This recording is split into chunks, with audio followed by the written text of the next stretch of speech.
In the previous spoiler, it was mentioned that Luo Feng survived the self-destruction of the Immortal Assassin.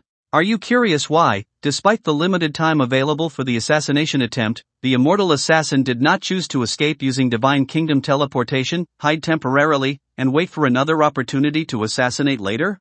This is because Divine Kingdom teleportation leaves behind spatial fluctuations that last for about a minute, which is long enough for a universe venerable to pinpoint the location of the Immortal's Divine Kingdom.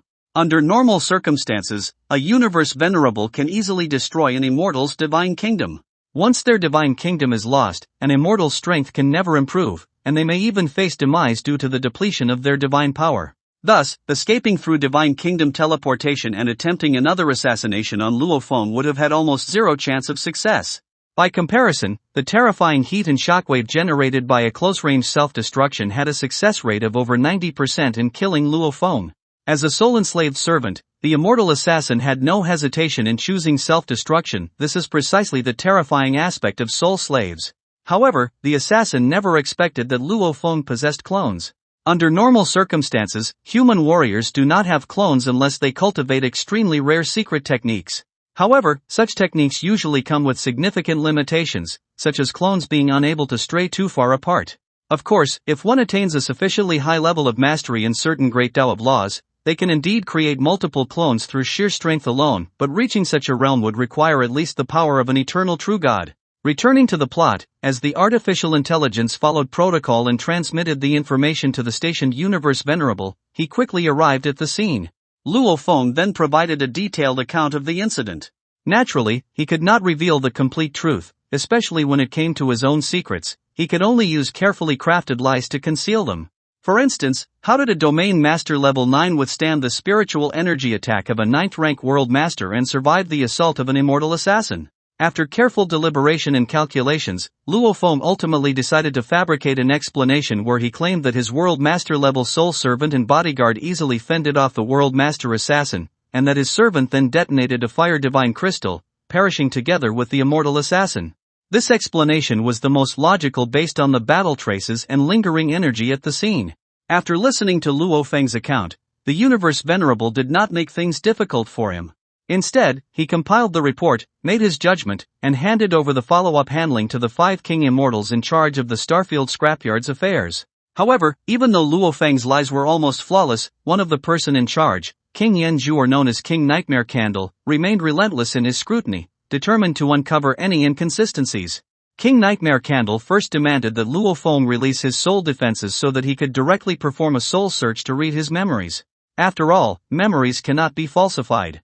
However, fully releasing one's soul defenses is extremely dangerous, as if the person performing the soul search harbors ill intent and deliberately manipulates the process, it could lead to severe consequences.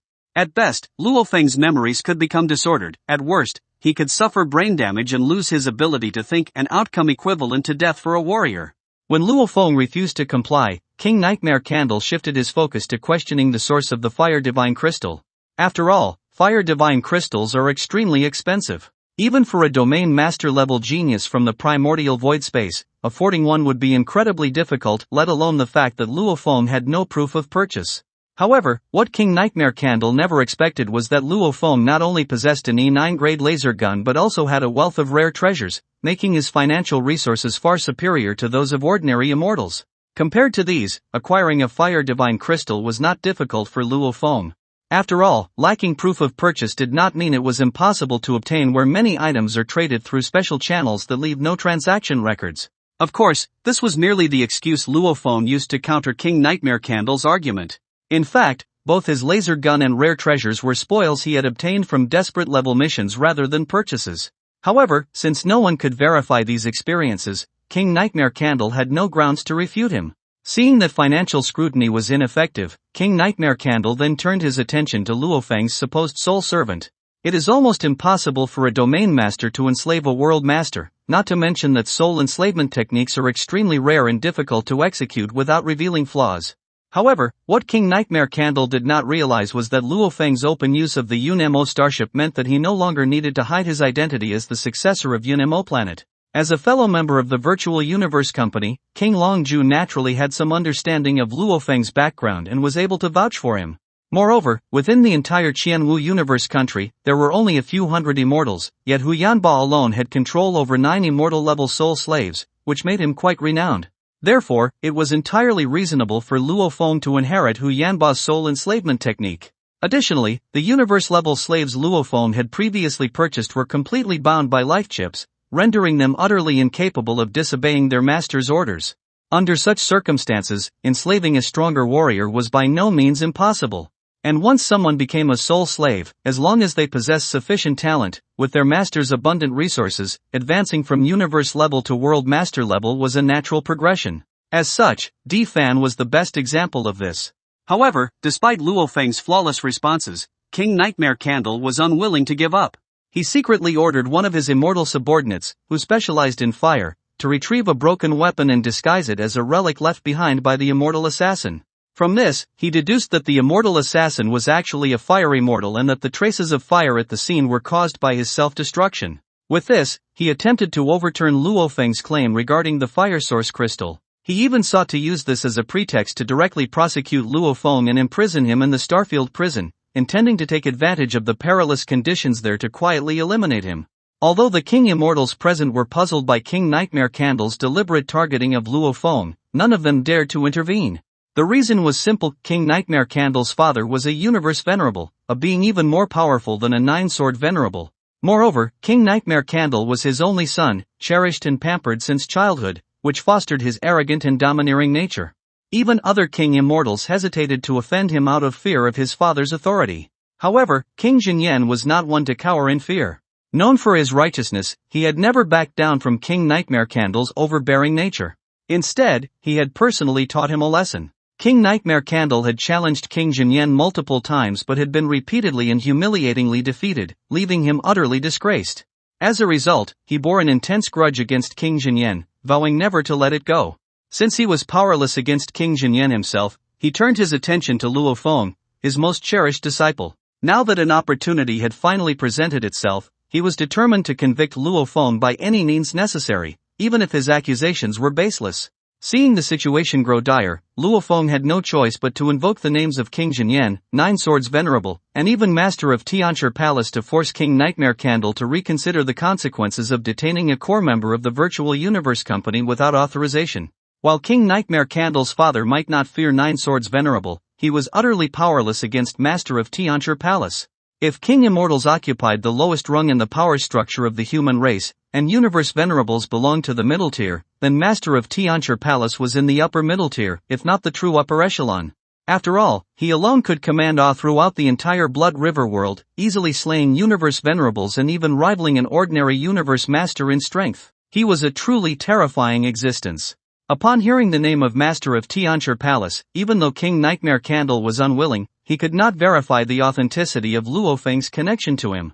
Thus, he did not dare to rashly send Luo Feng to the Starfield prison. Instead, he had no choice but to temporarily confine him in a palace within the scrapyard Starfield. Not long after, King Longju arrived with an order from a Universe Venerable of the Virtual Universe Company, securing Luo Feng's release.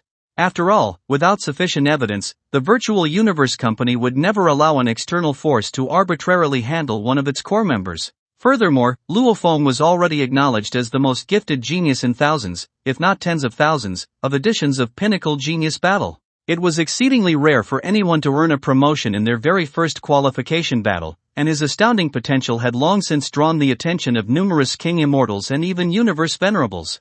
With his plan for revenge foiled, King Nightmare Candle could only quietly order his subordinates to send his divine power imprint to Earth. This way, he could use Divine Kingdom teleportation to instantly descend upon the planet. This signified that an impending crisis was about to once again engulf Earth, yet Luo Feng remained completely unaware. After regaining his freedom, Luo Feng, accompanied by King Longju, resumed selecting the highest quality Zerg remains. In fact, he had acquired far more Zerg remains than he had purchased. With the formidable ability of Irina to cultivate Zerg warriors, Luo Feng estimated that in just a few hundred years, he could command a Zerg army exceeding 1,000,000 in size. Additionally, due to the sheer volume of Zerg remains Luo Feng had purchased, the transaction amount had reached a threshold that granted him a free treasure hunt in the Scrapyard Mountains. Thus, after making his selections, he was led by 2 guides to embark on a year-long treasure hunting expedition in the Scrapyard Mountains.